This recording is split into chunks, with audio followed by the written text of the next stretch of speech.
This webinar will be covering Aspect's tile monitor display. Let us begin.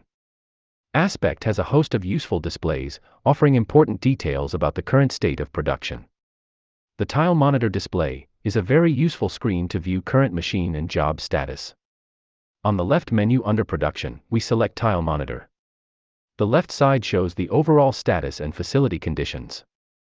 Each block represents a work center. The border on each work center reflects a color, as indicated in the legend on the bottom left. The blocks show machine, last cycle, standard cycle, item being manufactured, and downtime. At the bottom is a pie chart indicating the shift downtime split, and another summary of overall facility conditions.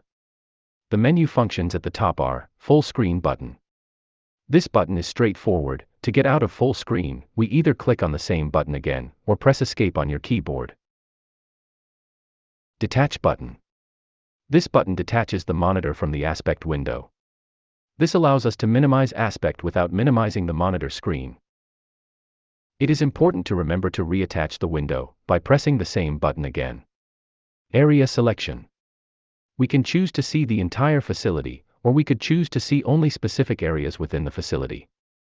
To zoom in and out, we simply press Ctrl on our keyboard and scroll up and down with your mouse wheel. This brings us to the end of this webinar. We hope the information and examples provided here have been beneficial to you.